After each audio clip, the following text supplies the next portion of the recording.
Este podcast pertenece a la red Podcast SN.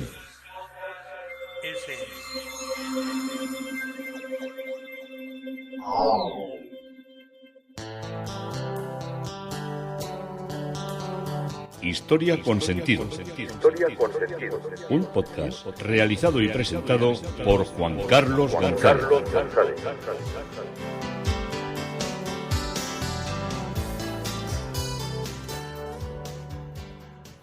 Un saludo a cuantas personas se acercan a través de las redes sociales, de Facebook, de Twitter, de mi página web Historia con Sentido. Yo soy Juan Carlos González y un día más encantado de acercaros una parte de la historia. Hoy el tema propuesto es Historia del Castillo de Mauvesin. Estamos recorriendo en esa fría tarde del mes de febrero que me tocó visitarla a mí. Estamos recorriendo un castillo que, no por lo gélido que era la situación exterior, por dentro, incluso por fuera, era de una belleza inconmensurable.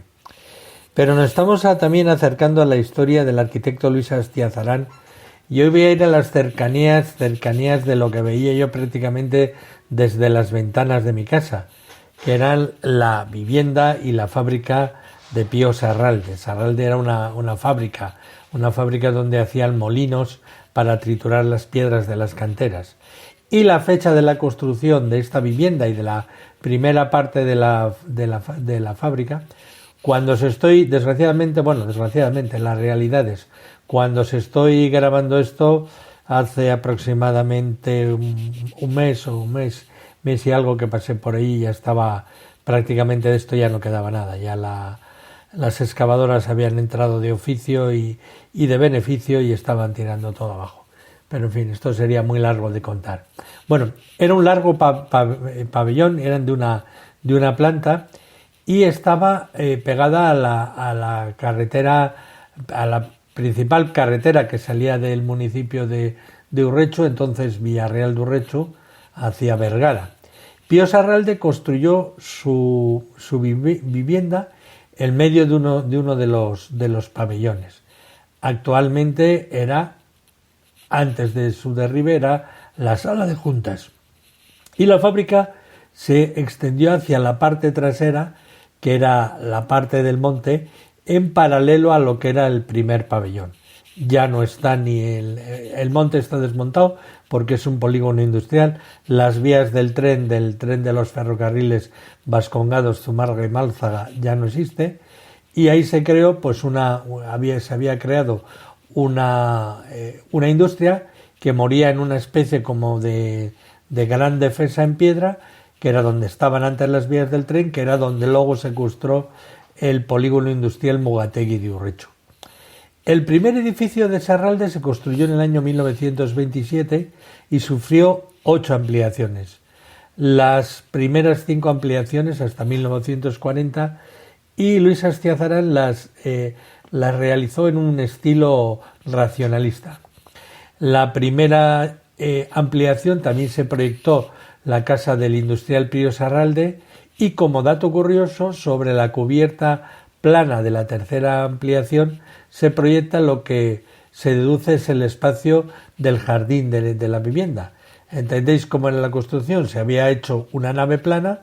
Encima, en la parte central, se había hecho una vivienda, un chalet grande, y cuando sufrió las ampliaciones, pues se construyó una superficie llana, se llenó de tierra, se plantaron árboles y plantas y todo allí. En las otras ampliaciones, que van del 63 al 83, se construyen ya con estructuras ligeras de acero, de chapa y de prefabricados de hormigón. Desde que Pío Sarralde Sanz de Heredia, que eran sus apellidos estos también de la hidalguía, solicitó la autorización al ayuntamiento para construir una fábrica que produciría aceros especiales en aquel momento y piezas moldeadas, la fábrica siempre ha estado en un lugar privilegiado en lo que respecta a las comunicaciones. En 1930, como os he comentado, se amplió la empresa y fue de las primeras en fundir con horno eléctrico, con un pequeño horno eléctrico. Tras fundir la chatarra en un horno eléctrico, se analizaba dicha chatarra y se le añadía todo lo necesario para producir un acero de calidad. Y tras tenerla un rato enfriando, era moldeada. Por ello, esto se llama el temple. O sea, el moldear al temple, cuando estaba caliente pero no estaba fría, se le daban golpes con unas prensas y van sacando la forma que querían. Por ello también se vertía el líquido en un molde mayor que el elemento a moldear y este adaptaba la forma del molde. Se fabricaban moldes en función de lo que se quisiera moldear.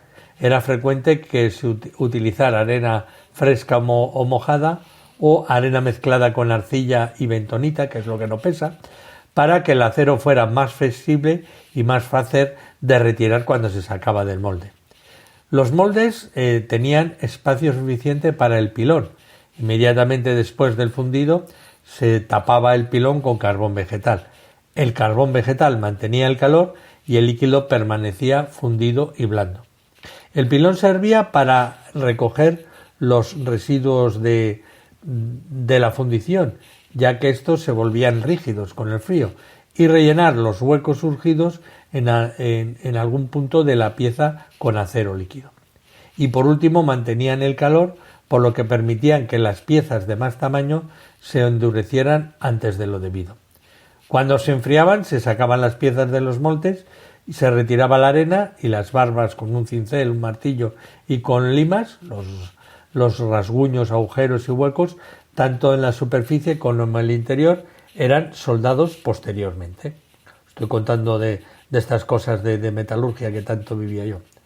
Otro de los edificios era el que hoy ocupa mi amigo Luis Huerta y su mujer Itziar, que era la casa del señor Ormazábal, que es la única que en el pueblo se mantiene en pie de la obra de Luis Astiazarán. Estaba junto a la fábrica desapareció, era donde trabajó mi abuela, mi tía abuela Eugenia allí durante muchos años hasta que se jubiló.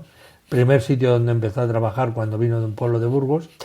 Y tengo en la sala de estar de mi casa, ahora de la clínica, tengo un cuadro que me evoca mucho de mis pasos por ahí de cuando era crío, que es Nicolás Ormazábal, licores y jarabes que ponía en la puerta.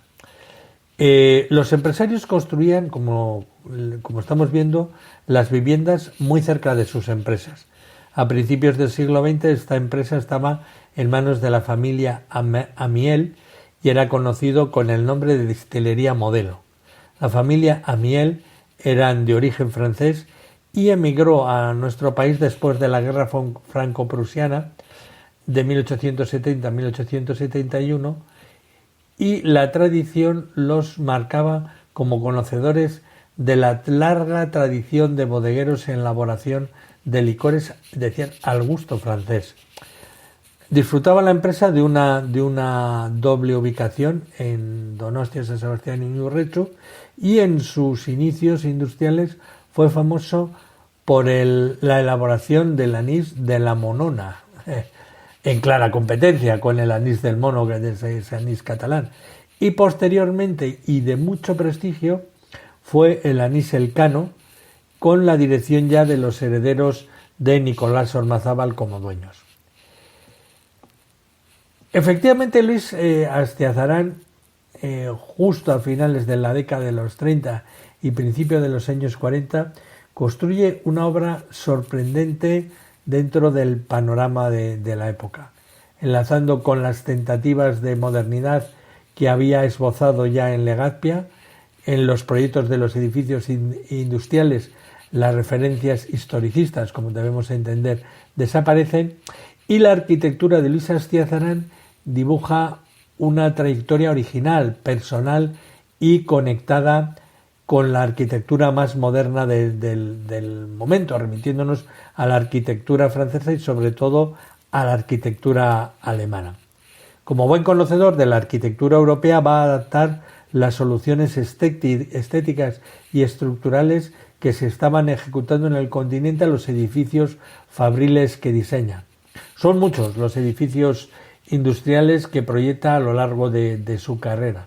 Muchos de estos edificios se proyectan y se comienzan a construir en los años anteriores a la Guerra Civil, y una vez acabada la guerra se retoman los trabajos y se ejecutarán en su integridad, si bien en ocasiones se reinterpreta el plan inicial.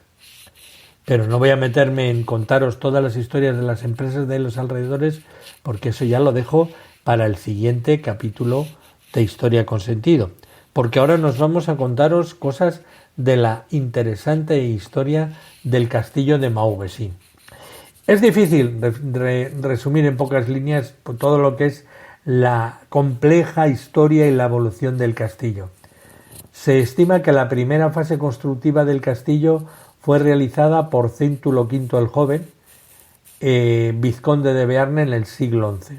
Céntulo fue un noble que otorgará la dignidad a Olorón Santa María ahora, su fuero inspirado en el fuero de Jaca.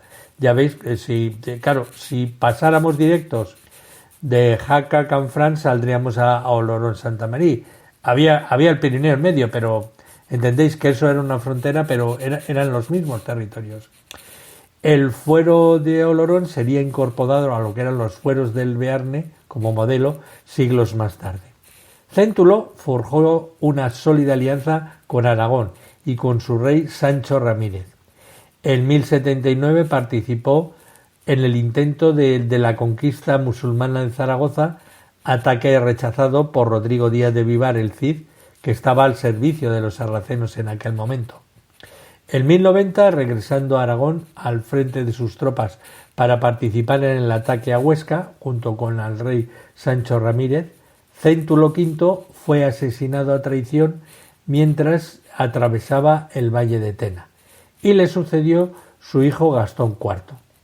El castillo pasó a ser propiedad de distintos nobles que fueron sucediéndose, como la condesa Petronila de Bigorra o Petronila de Cominges, como se le conocía.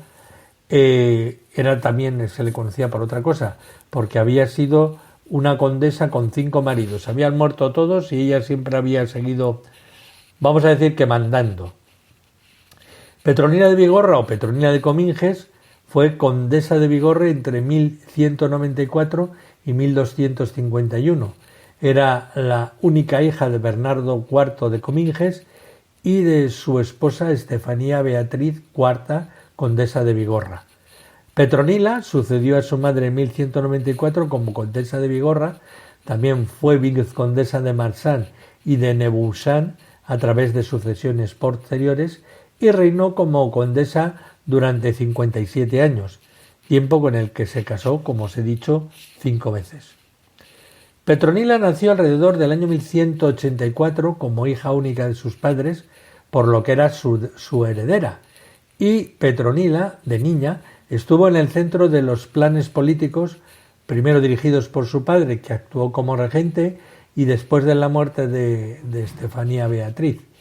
Sin embargo, la tutela de Petronila fue entregada a Alfonso II de Aragón, quien hizo que Petronila se comprometiera a casarse con uno de sus aliados, con Gastón VI, vizconde del Bearne, a principios de 1196. Gastón gobernó conjuntamente con Petronila sobre Bigorra, y la pareja no tuvo hijos. Gastón participó en la cruzada albigense de 45 años, tiempo en el que perdió el favor de todo lo que era la población de la zona. Fue excomulgado por el Concilio de Babres y sus territorios fueron declarados perdidos por el Papa. El marido de Petronila, Gastón, murió en 1214, dejándolo viuda sin hijos a la edad de unos 30 años. Al año siguiente, Petronila se casó con Nuño Sánchez, nieto de Petronila de Aragón. Sin embargo, el matrimonio fue anulado por el Papa Honorio III al año siguiente, en 1216. El líder de la cruzada en curso, Simón de Montfort, V conde de Leicester, que en ese momento estaba en la cima del poder, hizo casar a Petronila en 1216 con su hijo Guido. pero ¿quién es este Simón de Montfort, el quinto conde de Leicester? ¿Qué vida tenía aquí? Era también conocido como Simón de Montfort el Viejo, porque luego veremos el que se casó con la Petronila, que fue fue considerado como uno de los grandes comandantes militares de la Edad Media. Participó en la Cuarta Cruzada y fue una de las figuras prominentes de la Cruzada albigense. Montfort es conocido sobre todo por sus campañas en esta última, sobre todo por su triunfo en Muret, y murió en el asedio de Toulouse en 1218. Fue señor de Montfort desde 1188 hasta su muerte y conde de Leicester en Inglaterra desde 1204. También fue vizconde de Albi, de Béziers, de Carcassonne desde 1213, así como conde de Toulouse desde 1215. El poder de la familia Montfort comenzó a declinar durante la cruzada albigense. Hubo oposición por parte de la nobleza local y en 1218 Simón de Montfort fue asesinado en Toulouse y el propio Guido fue también asesinado en 1220 cuando tomaba Castelnaudary. De este matrimonio quedó Petronila, viuda con 2 hijas. Aunque su marido y su suegro habían muerto, Petronila permaneció en su propiedad en el campamento de los cruzados del norte de Francia, ya que era cuñado de Noailles de Montfort. Ya veis que es una historia compleja, pero a la vez es interesante. Y al ser cuñado de Amaury de Montfort, le sucedió y su cuñada se volvió a casar con Aymor de Racón. A este último le siguió el fracaso de la cruzada papal en 1224 y a la muerte de Aymor ya la pareja no tuvo hijos. En 1228 Petronila se casó por quinta y última vez, siendo su último marido Boisson de Massat, señor de Cognac. Petronila pasó los siguientes años en las propiedades de su marido en Aquitania, ya que se había hecho impopular por sus matrimonios con los cruzados y en su propio pueblo. En 1230 Petronila regresó a Bigorra con su marido, donde el orden público se había derrumbado como resultado de muchos años de ausencia, y logró restaurarlo.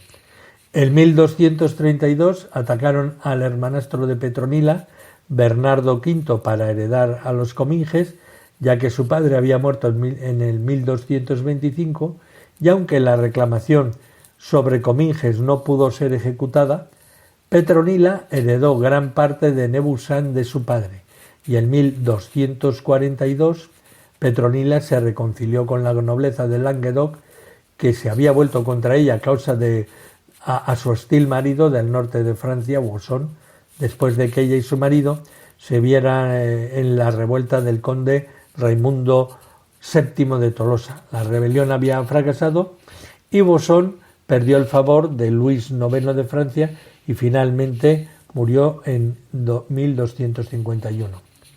En total, Petronila tuvo 3 hijos de su tercer matrimonio y uno de su quinto matrimonio. Con Guy de Montfort tuvo 2 hijas, Alix y Petronila. Con Boisson de Massat tuvo una hija, Marta. Y cerca del final de su vida, la condesa Petronila cedió el gobierno de Bigorra a su cuñado, Simón de Montfort, conde de Leicester y gobernador de Guyena. Y Petronila se retiró a una abadía donde murió en 1251. Simón había interpretado el acto de Petronila de entregarle Bigorra como un regalo y fue combatido por Alix, hija y heredera de Petronila, asistida por Marta, por su hermana, de otro padre, hermanastra. Para evitar que Guyena y Gascuña se rebelaran, Enrique III de Inglaterra llamó a Simón de Montfort y nombró en su lugar a Jean Grailly. El nieto de Petronila era Estibat de Chabanais, que había sucedido a su madre Alix sin protestar, pero cometió el error de quedarse con las tierras que Marta, su tía, tenía en Bigorra. El esposo de Marta, Gastón VII del Bearne, invadió el condado, obligó a Eschivat a defenderlo, buscando la ayuda del príncipe Eduardo de Inglaterra y la alianza con el conde Roger IV de Fox.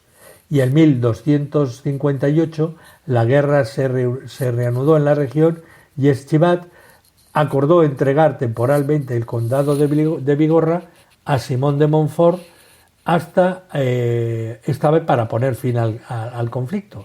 Y al hacerlo cometió el mismo error que su abuela Petronila, porque Simón se negó a devolver el condado.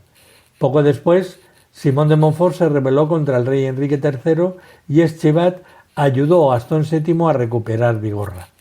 Después de la muerte, la hija de Petronila, Marta, y su nieta Alix, y la nieta de Alix, que era Laura, compitieron por el condado de Bigorra. Desde este punto la sucesión se disputó y también se discutió si el condado debía lealtad a Inglaterra o a Francia. Y en 1360 el Tratado de Bretigny lo hizo decididamente francés. En 1407 perteneció a Bernardo VII de Armagnac, a quien le sucedió, lo vendió ese año a Juan I, conde de Foix, descendente de Petronila a través de Marta, y a partir de entonces ha sido el título subsidiario de los condes de Foix. Durante la Guerra de los 30 años, el castillo fue asediado en 1373 por el conde de Anjou, hermano del rey francés Carlos V. Esta guerra tuvo su origen en las sucesiones dinásticas entre los reyes de Francia y fue desencadenada por la confiscación del territorio francés de la Guyena, ya que desde el matrimonio de Leodor de Aquitania en 1152 con Enrique II de Plantagenet, los reyes de Inglaterra se convirtieron al mismo tiempo en duques de los territorios franceses de Aquitania y Guyena. La Guerra de los 100 años se libró intermitentemente entre Inglaterra y Francia desde el año 1337 hasta 1453 de nuestra era, y el conflicto tuvo muchas consecuencias, tanto inmediatas como duraderas. Además de la muerte evidente y de la destrucción que muchas batallas causaron a soldados y civiles por igual, la guerra llevó a Inglaterra prácticamente a la bancarrota y dejó a la victoriosa corona francesa en control total de todo Francia, a excepción de Calais, que está enfrente de Inglaterra. Los reyes se fueron sucediendo, pero para muchos de ellos una medida importante del éxito de su reinado era su actuación en la Guerra de los 100 años. Se crearon divisiones entre la nobleza de ambos países que tuvieron repercusiones para quien se convirtiera en el próximo monarca, y el comercio se vio gravemente atacado y los campesinos fueron gravados incesantemente por impuestos, lo que causó varias rebeliones importantes, pero fueron más los desarrollos positivos, tal como la creación de las oficinas fiscales más competentes y regularizadas y la tendencia hacia la diplomacia profesional en las relaciones internacionales, lo que esta guerra trajo consigo. La guerra también trajo héroes nacionales icónicos y duraderos, en particular Enrique V de Inglaterra, que reinó de 1413 a 1422, y Juana de Arco de 1412 a 1431 en Francia, uno en Inglaterra y otro en Francia. Las consecuencias y los efectos de la Guerra de los 100 años se pueden resumir en la pérdida de todos los territorios controlados por los ingleses en Francia, excepto Calais, un alto número de bajas entre la nobleza, particularmente en Francia, la disminución del comercio, especialmente de la lana inglesa y del vino gascón, una gran oleada de impuestos para financiar la guerra, lo que contribuyó al descontento de los países, innovaciones en las formas de recaudación de impuestos, el desarrollo de un parlamento más fuerte en Inglaterra, porque el rey de Inglaterra tenía que pedir permiso al parlamento para que le autorizara a crear impuestos para luchar en la guerra. La quiebra casi total del tesoro inglés al final de la guerra y el desacuerdo sobre el procedimiento de la guerra y su derrota alimentó el conflicto dinástico en Inglaterra en lo que es conocido como la Guerra de las Rosas, de las cuales ya os he hablado cuando he descrito todo lo que era un poco la historia de Inglaterra y los enfrentamientos entre lo que eran entre lo que era la monarquía y el Parlamento. También una gran devastación de ciudades y pueblos franceses por los soldados mercenarios que había en las batallas y desarrollos en la tecnología armamentista. Se consolidaron mucho los cañones, el control sobre todo a Francia ya del monarca francés, el uso de la diplomacia internacional, un mayor sentimiento nacionalista en las poblaciones de ambos países y una rivalidad tangible entre las dos naciones que aún continúa actualmente, que se puede apreciar en los deportes como el fútbol y como el rugby. Más allá de las consecuencias inmediatas de los fracasos de Inglaterra en la guerra con la pérdida de los territorios y las derrotas de Francia en las batallas a gran escala en la que murieron, como os he dicho, muchos personajes de la nobleza, hubo grandes efectos en lo que era la territorialidad.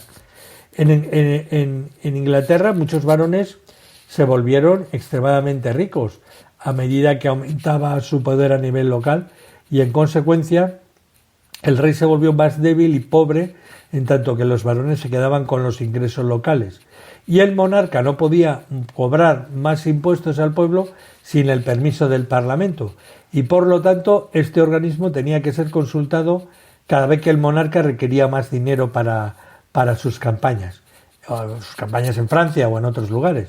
Y como resultado de las reuniones frecuentes del Parlamento, no necesariamente ganó nuevos poderes, pero sí creó por sí mismo una identidad y al participar de las discusiones de política diplomática y de las ratificaciones de tratados de paz, la institución, el Parlamento, empezó a convertirse en parte muy importante de la política inglesa.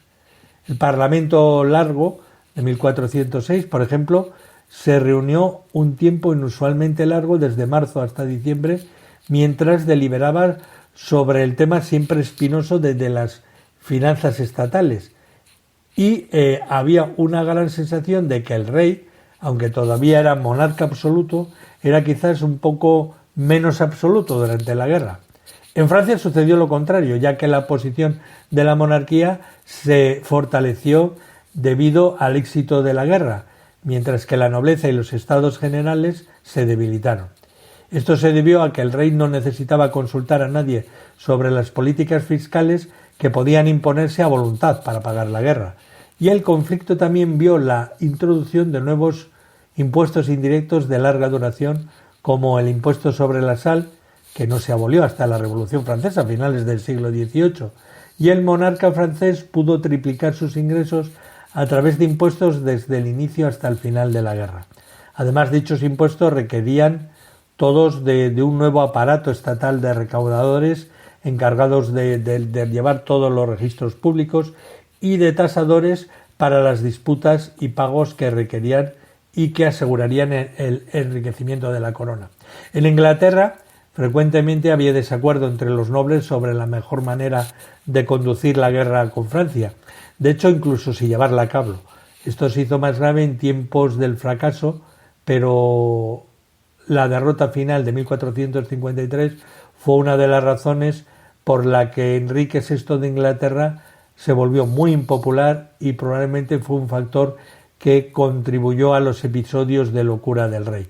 Este descontento con el monarca es evidente y su evidente aversión a la guerra y la inevitable búsqueda de chivos expiatorios fue culpar por la pérdida de la guerra finalmente llevaron al conflicto dinástico conocido en la historia como la Guerra de las Rosas. Y adicionalmente, ahora que la guerra con Francia había terminado, los nobles ingleses, insatisfechos con el régimen que había en aquel momento, podían usar mejor sus ejércitos privados como herramienta para aumentar sus propias riquezas y sus propias influencias. Otra consecuencia fue la gran cantidad de nobles que los monarcas frecuentemente creaban más aristócratas, ya que buscaban incorporar una tasa impositiva por haberles creado nobles. De hecho, durante la guerra la nobleza de Inglaterra triplicó su tamaño a medida que nuevos miembros se calificaban gracias a la posesión de propiedades en lugar de limitarse a solo los títulos hereditarios. Y a nivel más bajo de la sociedad, la caída del comercio causada por la guerra trajo dificultades económicas para muchos. La mala situación económica de muchas comunidades no hizo sino empeorar a causa de los impuestos. Ricardo III de Inglaterra, por ejemplo, recaudó impuesto 27 veces durante su reinado. La revuelta del campesinado de junio del 1381 fue un gran levantamiento popular. También en Francia, como hemos visto, la población general había estado sujeta a impuestos para pagar la guerra. Y surgieron, los soldados traían enfermedades, se llevaban los cereales, el ganado, las verduras y no dejaban más que desesperación. El problema era particularmente frecuente en la Bretaña, en el Perigón y el Patuá. Además, Eduardo III había empleado deliberadamente la estrategia de terror, que consistía en sembrar de terror las poblaciones locales al quemar cosechas, asaltar provisiones y permitir el saqueo general antes de sus batallas con la esperanza de atraer al rey francés a una batalla abierta. Finalmente, la guerra civil entre la nobleza francesa, que se dividió en dos grupos rivales, la Casa de Borgoña y la Casa de Armagnac, que luchaban por quien debía controlar y luego suceder al loco Carlos VI de Francia, trajo más angustia a las poblaciones locales. Incluso aquellos que evitaron la pérdida directa de la propiedad frecuentemente sufrieron una caída en los valores de alquiler hasta un 40% menos en lugares como Anjou, en un aumento de los precios de los alimentos que subieron, por ejemplo, el 50% durante el asedio de Ried en 1359. Esta es la coyuntura histórica cuando nos estamos refiriendo a todo lo que es este capítulo denominado Historia del Castillo de Maubeuge. Esto es Historia con Sentido, yo soy Juan Carlos González y un día más encantado de haberos acercado una parte de la historia.